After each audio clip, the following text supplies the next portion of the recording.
Hello, everyone, and congratulations to the class of 2020, as well as your parents, your teachers, and everyone who helped you get to this day.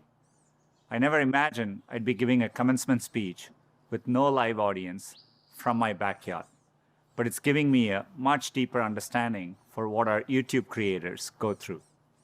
And I certainly never thought I'd be sharing a virtual stage with a former president, a first lady, a Lady Gaga, and a Queen Bee, not to mention BTS.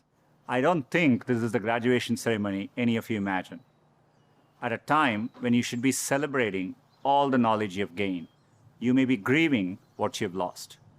The moves you planned, the jobs you earned, and the experiences you were looking forward to. In bleak moments like these, it can be difficult to find hope. So let me skip right to the end and tell you what happens. You will prevail. That's not really the end of the speech, so don't get too excited. The reason I know you'll prevail is because so many others have done it before you. 100 years ago, the class of 1920 graduated into the end of a deadly pandemic. 50 years ago, the class of 1970 graduated in the midst of Vietnam War.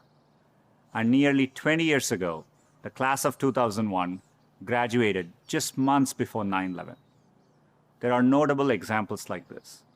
They had to overcome new challenges, and in all cases, they prevailed. The long arc of history tells us we have every reason to be hopeful. So, be hopeful. There is an interesting trend I've noticed. It's very conventional for every generation to underestimate the potential of the following one. It's because they don't realize that the progress of one generation becomes the foundational premise for the next. And it takes a new set of people to come along and realize all the possibilities. I grew up without much access to technology. We didn't get our first telephone till I was 10. I didn't have regular access to a computer until I came to America for graduate school.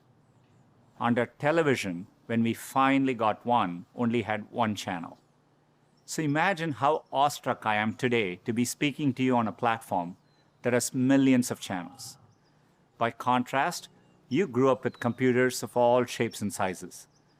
The ability to ask a computer anything, anywhere, the very thing I've spent my last decade working on, is not amazing to you. That's okay. It doesn't make me feel bad. It makes me hopeful. There are probably things about technology that frustrate you and make you impatient. Don't lose that impatience. It'll create the next technology revolution and enable you to build things my generation could never dream of. You may be just as frustrated by my generation's approach to climate change or education. Be impatient. It'll create the progress the world needs. You will make the world better in your own way, even if you don't know exactly how. The important thing is to be open-minded so that you can find what you love. For me, it was technology. The more access my family had to technology, the better our lives got. So when I graduated, I knew I wanted to do something to bring technology to as many others as possible. At the time, I thought I could achieve this by building better semiconductors. I mean, what could be more exciting than that? My father spent the equivalent of a year's salary on my plane ticket to the US so I could attend Stanford. It was my first time ever on a plane. But when I eventually landed in California, things weren't as I had imagined. America was expensive. A phone call back home was more than $2 a minute, and a backpack cost the same as my dad's monthly salary in India. And for all the talk about the warm California beaches, that water was freezing cold. On top of all that, I missed my family, my friends, and my girlfriend, now my wife, back in India. A bright spot for me during this time was computing. For the first time in my life, I could use a computer whenever I wanted to. Completely blew my mind. And at that same moment, the internet was literally being built all around me. The year I arrived at Stanford was the same year the browser Mosaic was released, which would popularize the World Wide Web and the internet. The summer I left was the same summer that a graduate student named Sergey Brin met a prospective engineering student named Larry Page. These two moments would profoundly shape the rest of my life. But at the time, I didn't know it. It took me a while to realize that the internet would be the single best way to make technology accessible to more people. And as soon as I did, I changed course and decided to pursue my dreams at Google.